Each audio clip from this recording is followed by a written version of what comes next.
Today started out pretty easy with a 2011 Ford Fusion. This had a replacement power steering rack. It's also called a power steering control module, or PSCM.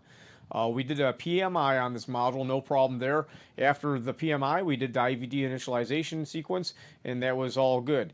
The technician had said that it had come into the shop with a loss of power steering. That's why the rack was replaced. Next up, we had a 2008 Toyota Corolla that had a replacement engine control module. We verified the latest calibrations here, and we had to rewrite the VIN, and this was all set to go, no problems there. After that, we were to a 2014 Ford Fusion that had a replacement transmission. We had to do the IDN solenoid and strategy ID numbers. That was no problem there as well. What's up, everybody? Brian Mann here, Hands-On Auto Training. End of day, this is December 28th, 2021. Guys, we did the pop quiz yesterday, right? We were talking about the voltage drop on a ground for the pop quiz.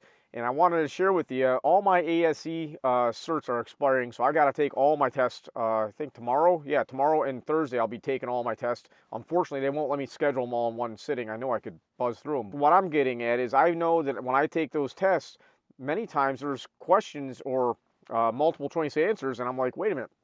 I don't like any of these answers, right? Or some of them sound good, but other ones don't. I'm like, it could be either way. I've seen some questions specifically that have been like, I've seen this before. They're saying it's impossible, or the way this question's laid out. So that kind of frustrates me. But in our example yesterday, as you see here, we had that dosing control unit, and we had our multimeter set up, and we were asking, what should the voltage drop be on this ground? What's an acceptable answer? And we had A was 1800 millivolts, B was 2.4 volts, C was 12.6 volts, and D was 180 millivolts. Now let's go through and break this down the way I kind of look at stuff. I always like to break it down as simple as possible. Let's say we had ourselves a battery here, and if we went across a battery like this, what would you expect the voltage to be? All right, 12.6 volts. That's an easy one, right? No problems there. But what would happen if we went like this? This is where I trip up a lot of students sometimes that aren't familiar with multimeters or electrical testing. And don't feel bad if you don't understand this. But check this out. What should we have there? How much electrical difference or difference in potential do we have between a red lead and a black lead right here? Should be like 0, right? Well, there you go, 0 volts. That's what we would expect, and you should see this. Go ahead and try it out on a car or on a system yourself. Now, if we have our battery hooked up to a vehicle, the negative lead would be going to ground like this, and our positive lead would be going over here to the starter motor, the alternator, the fuse block, all the mega fuses and all that stuff. What would you expect our battery voltage to be? It's just like we tested before. We'd be 12.6 volts, right?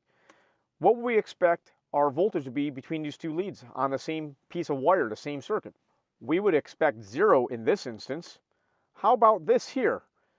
Would you expect to see maybe 5 millivolts like this, 0.005 volts with the key on, or the engine running or whatever, going all the way to this ground or going to the engine block? Sure, that's something we'd see. Now what you got to remember here is that this ground is connected to this ground over here, right? So moving our lead, we might see a little bit of an increase in voltage. We went from over here, we had ourselves 5 millivolts, and then over here we have 20 millivolts. Well, you may see that in all actuality. We would expect to have very low voltage on the ground side. Now, depending on the vehicle and the condition of all the different connections and grounds on it, you could have up to 180 millivolts. When I say 180 millivolts is on the high side, absolutely. We could have, in this instance, we're having 25 millivolts. This is about what I had on that vehicle when I tested it yesterday. I had about 25 or 26 millivolts on the ground. I'm just sharing this with you so you know what that is. Now, we had options yesterday for our questions of A, 1800 millivolts, which is 1.8 volts. That's high, okay? That's bad. That's no good. We had B, 2.4 volts. That's bad as well. We had C, 12.6 volts, which would be basically an open circuit on the ground.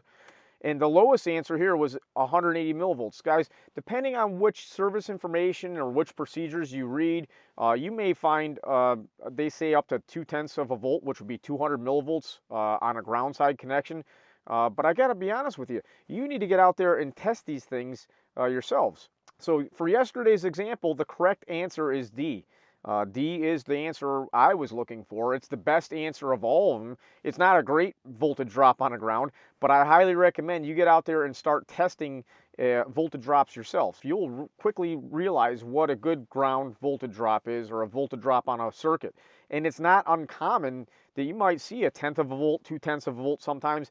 I mean, a lot of specifications I see, if you just peruse the internet, people say, say over a tenth of a volt or over 2/10 of a volt. But I tell you what, if I see half a volt, I know something's bad and we got an issue there. If you're still hanging out watching this video, I do hope that you got the proper answer for the pop quiz, which was D, 180 millivolts. Please do check out the comments. We get a lot of great people that either asking great questions or just giving great advice in the comments. And we have everything from the voltage drop should be less than 50 millivolts, which it's probably true in most instances, but you'll see it higher sometimes. And we had a lot of people commenting that we should be back probing, which is absolutely true. You got to make sure that you're always back probing with the circuit loaded. Otherwise, the results are insignificant.